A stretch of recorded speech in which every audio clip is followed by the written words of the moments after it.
अच्छा दोस्तों, हम महेंद्र बच्चन एंड पूरे पार्टी के तरफ से माननीय नेताजी की श्रद्धांजलि आप लोगों के बीच में प्रस्तुत करने जा रहा हूं। 4 लाइन भूमिका है मास्टर बाबू। हवाएं भी रोती, दिशाएं भी रोती, रोती धरा जिसका हीरा है खोया, हौसले के समंदर में अंबर डूबा, याद में जिसके सारा जमाना है रोया। अरे नेताजी से नवाजा जिसे देश था, और कोई नहीं धरती पुत्र मुलायम। अरे समाजवाद के असली नायक ही रहे, जमाने में कीर्ति किए अपनी कायम।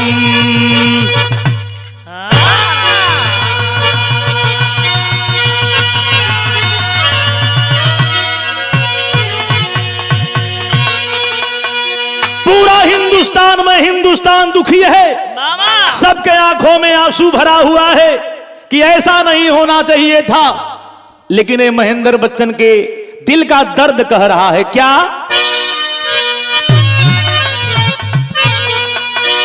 अरे लहद में आका, अरे लहद में आका की दीद होगी, लहद में आका की दीद होगी। मैं सज के घर से निकल रहा हूँ, लहद में आका की दीद होगी। मैं सज के घर से निकल रहा हूँ।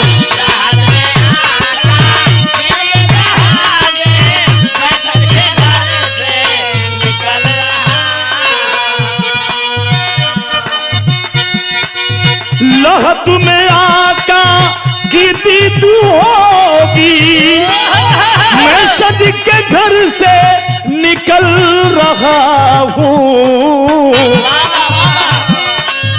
मेरे अजीजों, मेरे अजीजों ए रोना कैसा, मेरे अजीजों ए रोना कैसा, मकान तो ही बदल रहा हूँ। मेरे अजीजों ए रोना कैसा, मकान तो ही बदल रहा हूँ।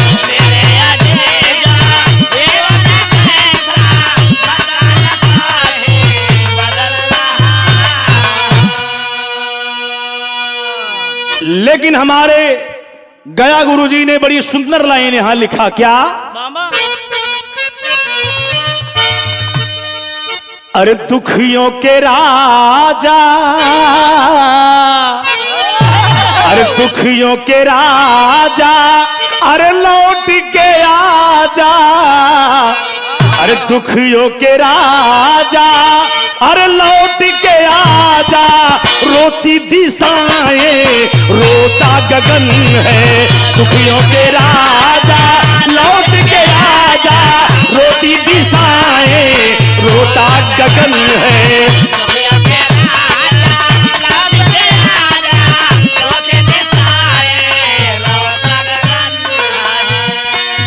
दुखियों के राजा लौट के आजा, रोती दिशाएं रोता गगन है, रोती धरा क्यों धरती आवाज कर रही है, रोती धरा क्यों लाल गया तू, रोती धारा क्यों लाल गया तू, गम से घिराए दुखित चमन है, रोती धारा क्यों लाल गया तू, गम से घिराए दुखित चमन है, रोती धारा क्यों लाल गया तू, गम से घिराए दुखित चमन है। आज पूरा मुल्क नहीं विश्व रो रहा है, यहाँ तक पेड़ पंछियां रो रहे हैं, धरती माता आवाज दे रही है कि धरती पुत्र मुलायम, तुम्हें लोग धरती पुत्र का उपाधि क्यों दे दिए? ऐ मेरे बेटे धरती पुत्र मुलायम, तुम लौट के फिर आ जा।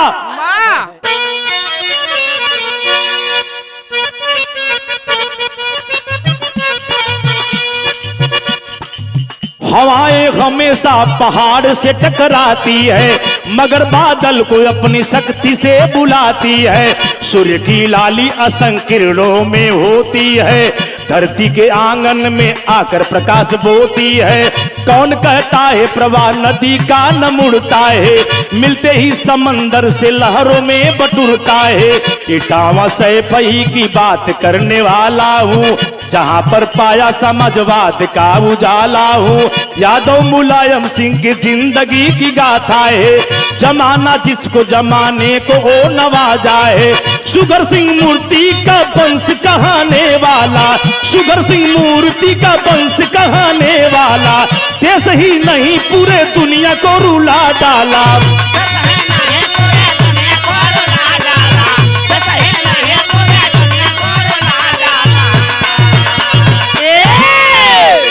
बाबूजी गौर करेंगे, जिला इटावा मैनपुरी गांव के रहने वाले बाबू सुगर सिंह माता मूर्ति देवी बड़ा लाड दुलार से अपने बेटवा के पैदा करनी, जौने बेटा के नाम बड़े प्यार से मुलायम रखनी भैया।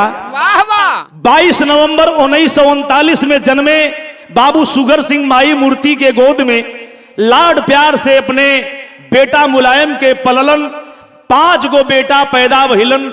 हमारे बाबू सुगर सिंह जी के बड़का भैया के नाम श्री अभय राम यादव जी, इनके बेटे हैं श्री धर्मेंद्र कुमार यादव जी, जो लगातार बदायूं से सांसद रहे। दूसरे भाई रतन सिंह यादव जी, जिनके पोता तेज प्रताप यादव स्वर्गीय रणवीर सिंह यादव जी के आप बेटे हैं, जिनके नाम से सैफई महोत्सव होता है बाबूजी।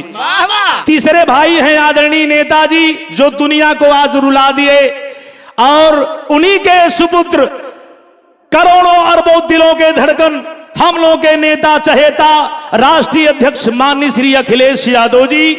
चौथे भाई श्री राजपाल सिंह यादव जी, जिनके बेटे हैं बाबू अंशुल यादव जी, वर्तमान में जिला पंचायत के अध्यक्ष हैं।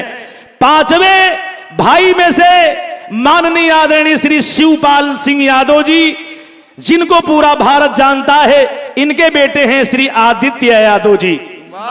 धीरे धीरे नेताजी बड़ा भइलन, लेकिन बाबू सुगर सिंह के सपना रहल कि हमार बेटवा बड़ा हो तो पहलवान बने, और पहलवान बनाई। धीरे धीरे नेता पढ़े लगलन और लड़े लगलन। तीनों एकदम जुनून उनके दिल में रहल, भाव बदल मास्टर बाबू।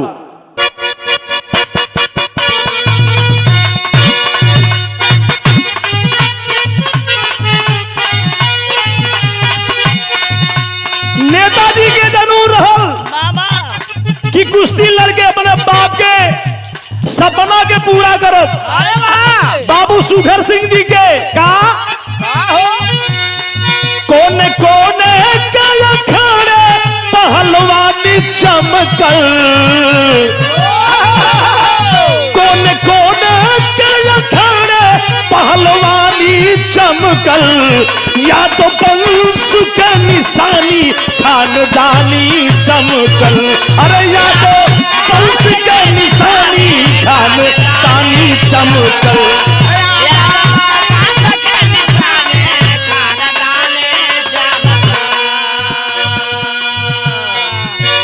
पहलवान के साथ साथ वो अध्यापक भी रहा। नेताजी पढ़ते पढ़ते अध्यापक भी बन गए और उसी पीरियड में लड़ने का काम छोड़े नहीं, बल्कि लड़ते रह गए, अध्यापक रहे। कहना है पहलवान के साथ साथ वो अध्यापक भी रहा।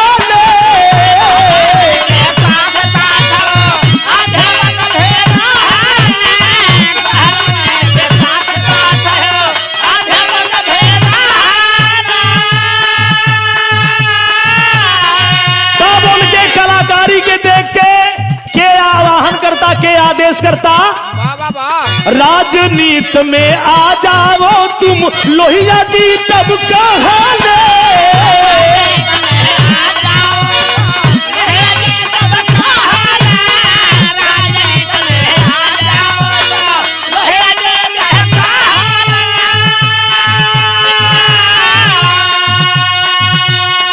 हीरा परखा जौहरी, हीरा परखा जौहरी जब पानी चमकल, या तो वंश का निशानी खानदानी चमकल।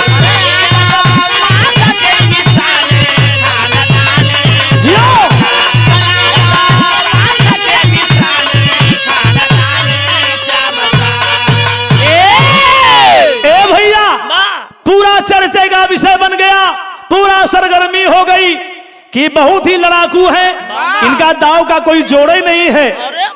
अभी किसी ने लगाया नहीं था, उनके दांव का नाम था चरखा दांव। चरखा दांव लगाओ तो बड़े बड़े पहलवानन के चीत कर दे, लेकिन डॉक्टर राम मनोहर लोहिया ने बुलवाए और उनके गुरु बाबू श्री नत्थू सिंह यादव जी बुलवा करके आदेशित करते हैं कि राजनीति करो और राजनीति में आ जाओ। जब राजनीति का पहाड़ा माननी डॉक्टर राम मनोहर लोहिया बाबू नत्थू सिंह पढ़ा दिए तो नेताजी राजनीति करना शुरू कर देगा। हम गरीब आदमी राजनीति कैसे कर पाई, न साधन बा, न सवारी बा, न व्यवस्था बा। अंतोगतवा नत्थू सिंह यादव जी अपने साइकिल पर बैठा करके गांव गांव टहराने का काम कर दिए बाबूजी। जब गांव गांव टहरावे लगलन तो देखा चर्चा बढ़े लगल, भाव बदल गल मास्टर।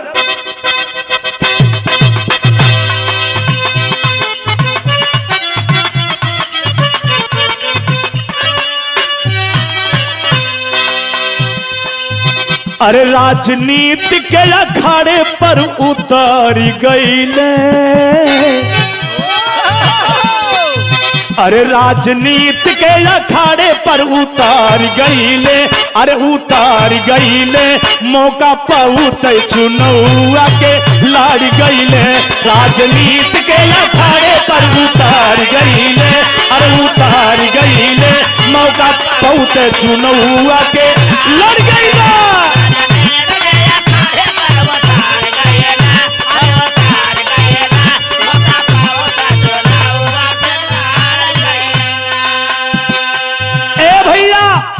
पहली बार मानी 1967 में सोशलिस्ट पार्टी ने श्री नत्थू सिंह यादव जी के कहने से डॉक्टर राम मनोहर लोहिया द्वारा जसवंत नगर सीट से माननीय नेताजी को प्रत्याशी घोषित किया गया। नेताजी जीत करके विधायक बन गए, सितारा बुलंद हो गया। जब नेताजी विधायक बन गई तो भइल का, अरे पहुंचे सदन में सब कोई हीला, पहुंचे सदन में सब कोई हीला, जिनका जोड़ कोई ना मिला।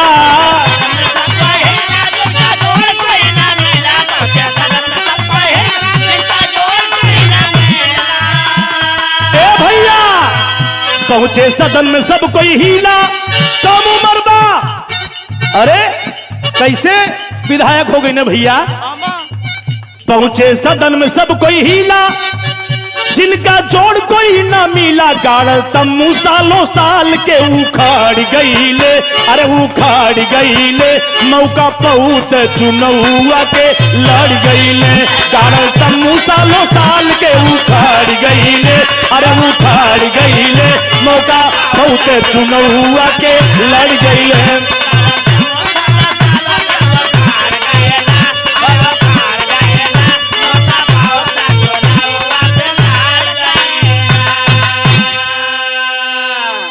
धीरे धीरे चर्चा और कारवां बढ़ने लगा। एक बार विधायक बन गए, मन एकदम गदगद हो गया और हौसला भी बढ़ने लगा। गांव के लोगों ने सहयोग जो किया था, नेताजी आप लड़िए, हम लोग साथ में हैं। पहले नेताजी यही कहा करते थे कि हमारे पास पैसा वैसा ना हो, कैसे हम लड़ब चुनाव, लेकिन लोगों ने कहा कि हम लोग सारा डीजल पेट्रोल का व्यवस्था करूंगा, जो भी होगा हम लोग अनाज बेचकर लड़ाऊंगा। लेकिन बाबूजी बहुत गांव के लोग सहयोग कैलन। आज देखा कारवां कहां पहुंचल, भाव बदल गल मास्टर भैया।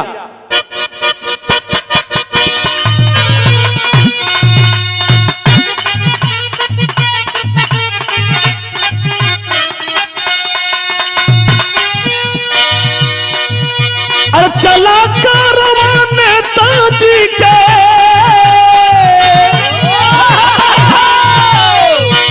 अरे चला कारवां नेताजी के डंका बाजल बा,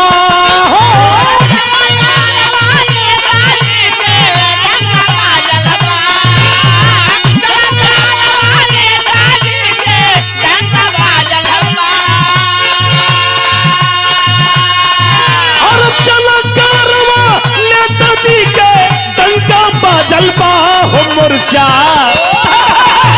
हो मोर्चा जनता का खोले शासन के लंका लागल बा, अरे मोर्चा जनता के खोले शासन के लंका लागल बा, अरे मोर्चा जनता का खोले शासन के। अरे यूपी के सीएम जब,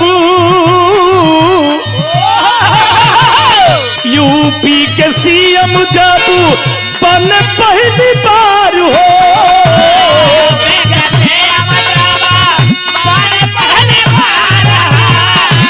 पहली बार मुख्यमंत्री बने,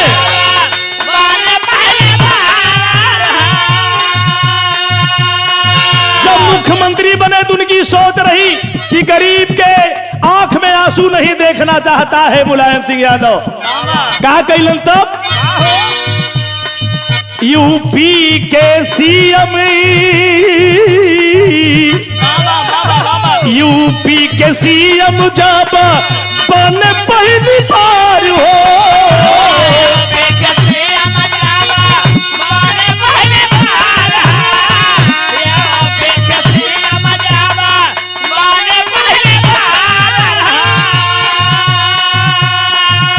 यह काम कैला नेताजी, लोनवा से मुक्ति पाई गैल कर्जदार हो,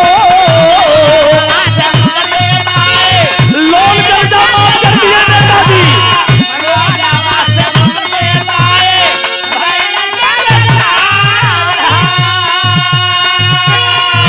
और नई नई योजना के संखी, और नई नई योजना के संख निशंका लागल बा, निशंका लागल बा,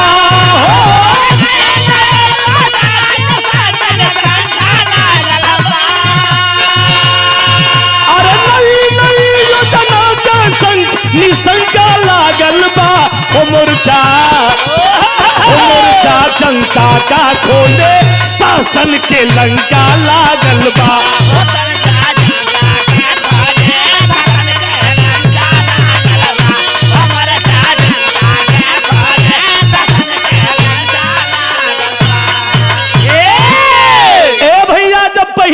मुख्यमंत्री बने। नेताजी का सोच रहा, चूंकि गरीबी जमीनी से उठे थे नेताजी, गरीबों का आह और गरीबों का पीड़ा नेताजी माननीय मुलायम सिंह यादव जी जानते थे बाबूजी। आज हर दिल को पहचानते थे और कहे जितने हमारे गरीब किसान लोन लिए हैं, लोन माफ करवा दिए। लेकिन बाबू जब लोन माफी करवा दिला, किसान एकदम खुश के नींद और चैन की नींद सोना शुरू कर दिए।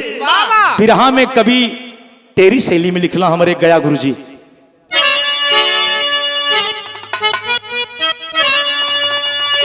अरे मसीहा दिल के चोटी पर बसा हो, अरे मसीहा दिल के चोटी हो, अरे मसीहा दिल के चोटी पर बसा, अरे घर घर बहाल किया जो सबके रोजी रोटी।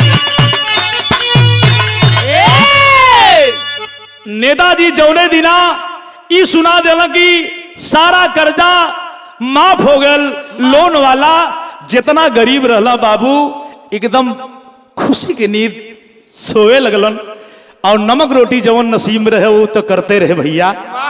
नेताजी इसी पीरियड में लगातार 8 बार विधायक हुए, 7 बार सांसद हुए, 3 बार मुख्यमंत्री बने, 1 बार रक्षा मंत्री बने, 1 बार एमएलसी बने। नेताजी कम उम्र में मुख्यमंत्री बने बाबूजी।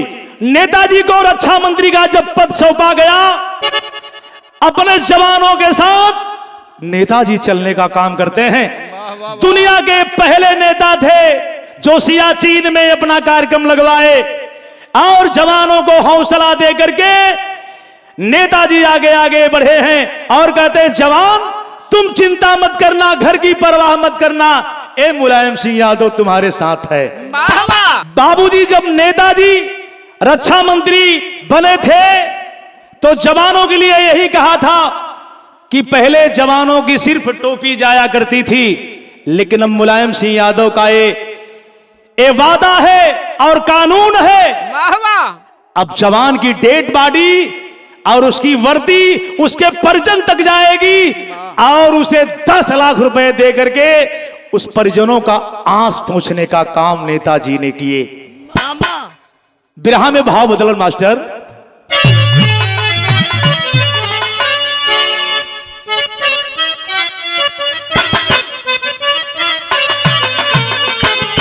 जिस समय पहुंच गए कार्यक्रम में, यही नेता कहते हैं अपने जवानों से क्या, अरे कहले फौजिन से फौजी, अरे कहले फौजिन से फौजी छोड़ो ना चीन को, कहले फौजिन से फौजी छोड़ो ना चीन को,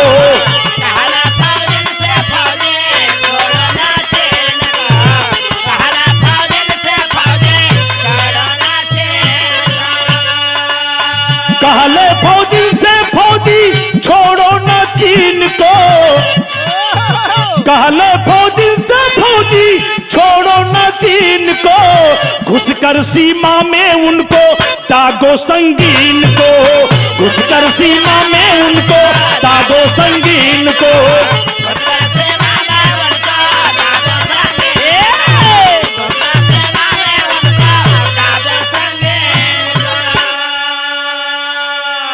अरे वर्दी स्टार लाश घर पे अब आएगी, 10 लाख रुपया सरकार ये चुकाएगी, 10 लाख रुपए उसके परिजन को दिया जाएगा और एक नौकरी भी दी जाएगी। ये नेताजी की आवाज रही तब। अरे पाकिस्तान नहीं चीन, अरे पाकिस्तान चीन नहीं, अरे सापयस तीन को, अरे पाकिस्तान नहीं चीन सापयस तीन को, घुसकर सीमा में उनको दागो संगीन को, घुसकर सीमा में उनको दागो संगीन को।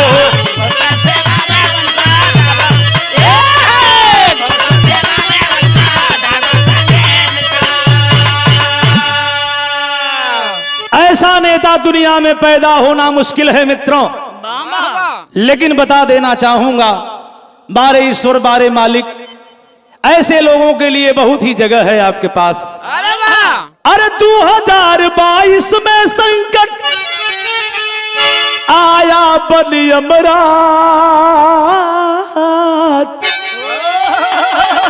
नेताजी की तबीयत बिगड़ी, विधना हुए नाराज।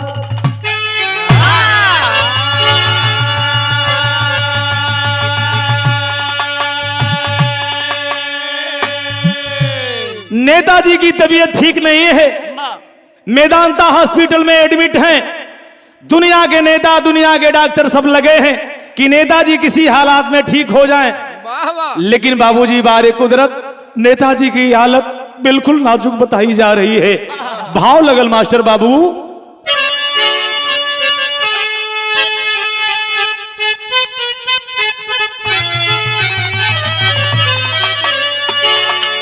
हॉस्पिटल के बाहर सब लोग बैठे हैं। राष्ट्रीय अध्यक्ष श्री अखिलेश यादव जी और उनके सहयोगी नेतागण, सभी अन्य दल के नेतागण बैठे हैं। पूछ रहे हैं, डॉक्टर से पूछते हैं कि कैसी हालत है, कैसी हालत है। लेकिन एक व्यक्ति दौड़ करके आता है, कहा बतौलस भैया।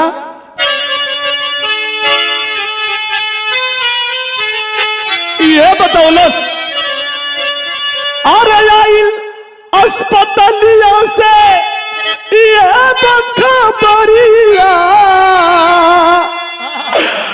नेताजी के टूटी गईली सासिया। अरे आइल अस्पतालिया से ये बखबरिया, नेताजी के टूटी गईली सासिया।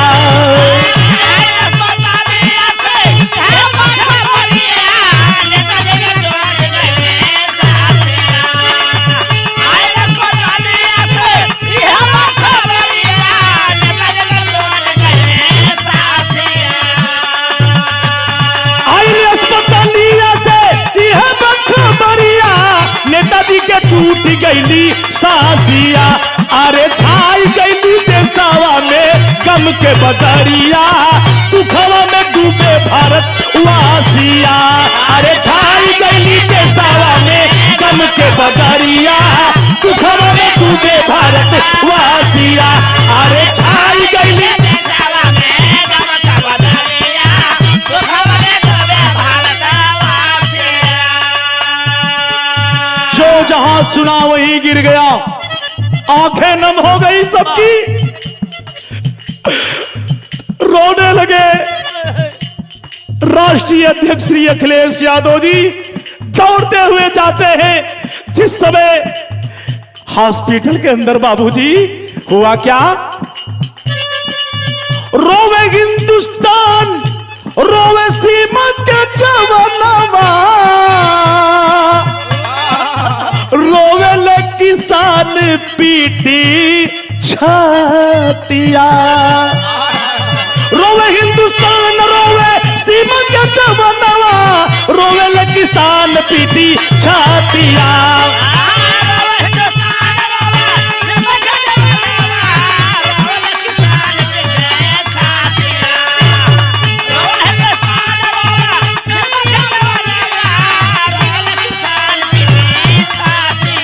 अरे पैदा न हुई है फिर से दूसरा मुलायम, सब ही कहलाई है बातिया। अरे पैदा न हुई है फिर से दूसरा मुलायम, सब ही कहलाई है बातिया। अरे पैदा न हुई है फिर से दूसरा मुलायम, सब ही कहलाई है बातिया। सब रो रहे, झरझर झरझर आंसू गिर रहा है। जो जहां है वहीं गिर गए। लेकिन कहना है, कवि की वेदना यहां एक आवाज देती है। क्या आवाज देहलस भैया?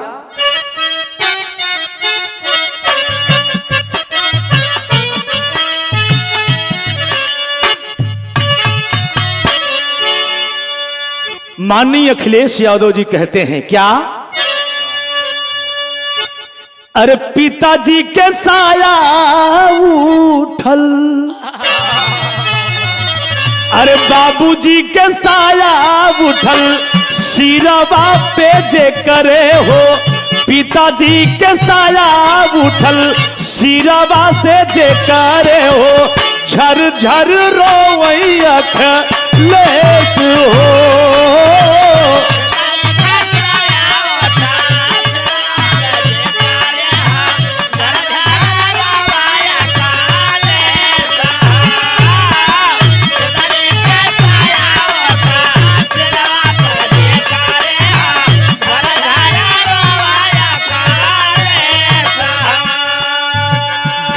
समाजवादी पारी, गिरल समाजवादी परिवार पर बजरवा हो, गिरल समाजवादी परिवार पर बजरवा हो, केतना बताई गम काले हो।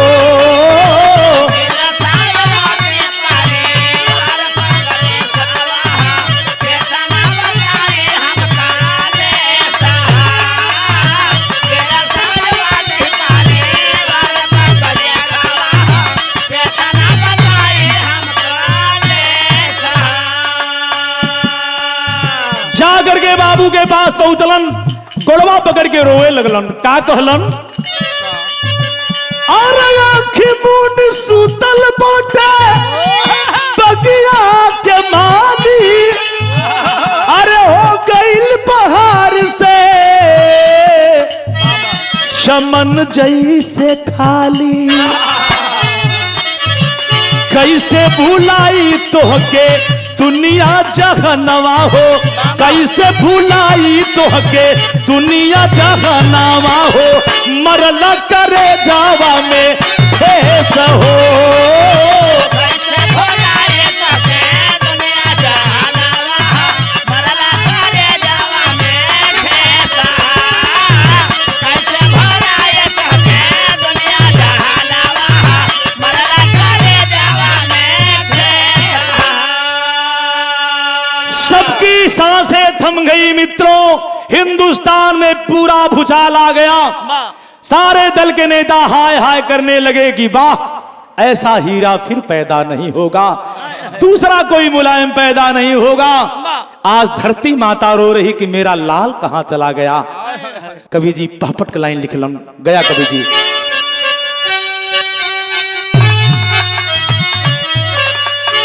अरे समाजवाद के थम गईले, अरे तूफानवा हिंदुस्तानवा में, अरे समाजवाद के थम गईले तूफानवा हिंदुस्तानवा में, अब के साजी जनता के आंगनवा हिंदुस्तानवा में।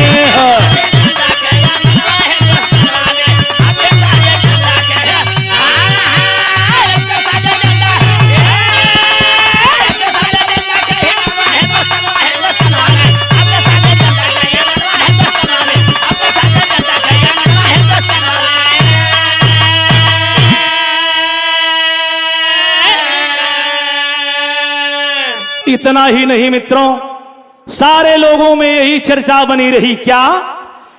अरे रहल मुलायम सिंह पूरे देश के चहेता हो, अरे पक्ष या विपक्ष कहे बड़े प्यार से नेता हो, अरे प्राण से प्यारा जे करे बदे वतनवा हिंदुस्तानवा में, अरे अगड़ा पिछड़ा सबके रहे सपनवा हिंदुस्तानवा में।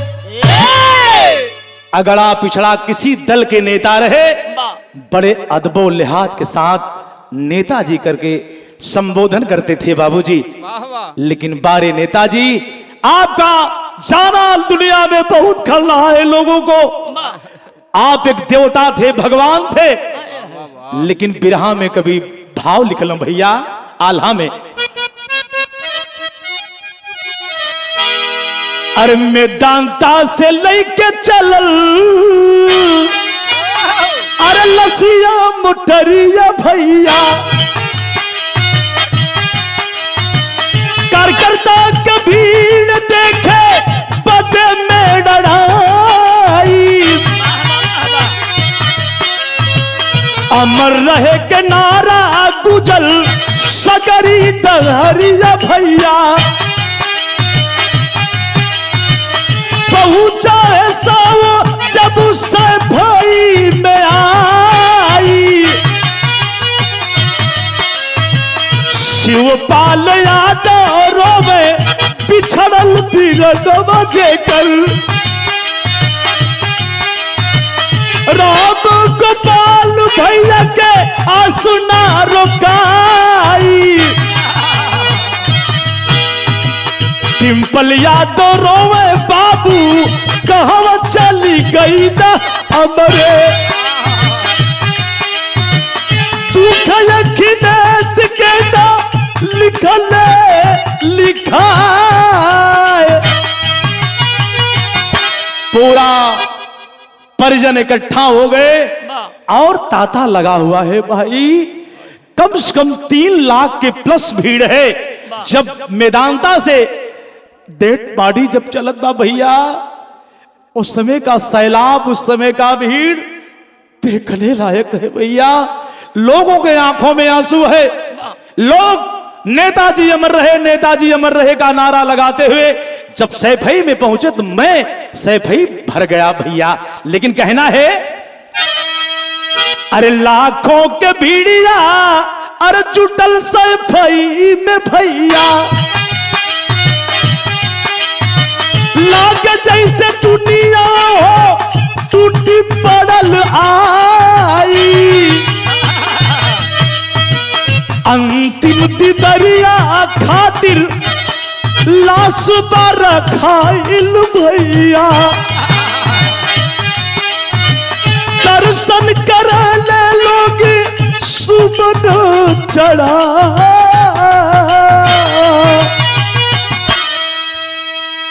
लोग सुमन चढ़ा करके भेंट करते हैं, नेताजी आप अमर रहे, आप कलयुग के भगवान रहे, लेकिन आप फिर पैदा हो जाइए। अखिलेश यादव जी तब तक नहीं रोए बाबू, लोगों को सांत्वना देते रहे। जिस समय अखिलेश भैया लेकर के आग मुखग्नि के लिए तैयारी बनाते हैं, उस समय कलेजा फट गया लोगों का भैया, रोने लगे। रो करके अखिलेश भैया गिर गए। का कहलम आखिरी लाइन हो,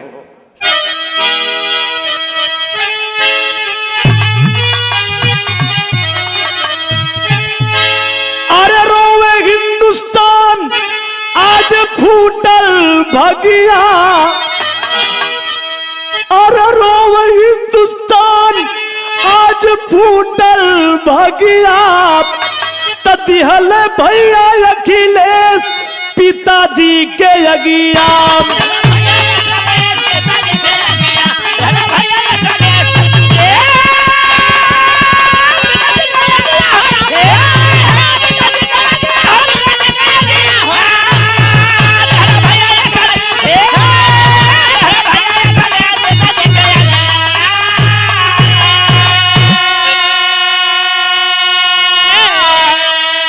सबके आंख में आंसू है, लेकिन इंद्र महाराज भी बरसे लगलन। उनके भी बर्दाश्त नहीं हुआ कि ऐसा नेता फिर नहीं पैदा होगा कोई। अरे एक और आंसू एक और बरसे बदरवा, अरे चीता ऊपर जले समाजवाद के सगरवा। अरे आगे पाँव पखारी गंगा जमुना नदिया। सब झरझर झरझर रोवत हो, गांव के लोग इकट्ठा भैलोन कि मंत्री जी आज दुनिया छोड़ दिए। उन्हें लोग बड़े प्यार से मंत्री जी कहा करते थे। सैफई चले जाएंगे मित्रों तो देखेंगे कि एक शहर में हमने आ गया, किसी गरीब के पास झोपड़ी नहीं होगी, उस झोपड़ी को नेताजी ने महल बनवा दिया। ऐसे मसीहा नेता को फिर आना जरूरी है। लेकिन अरे पिताजी से मांगे अपने लिए बलिदान हो। अखिलेश भैया हथवा जोड़ के नमन करथुन। अरे पिताजी से मांगे अपने लिए बलिदान हो, जनता की सेवा में ना भटके हमारे ध्यान हो। अरे साइकिल तोहर चलाई है मिलके समाज बदिया। तदिहल भैया अखिलेश पिताजी के अगिया।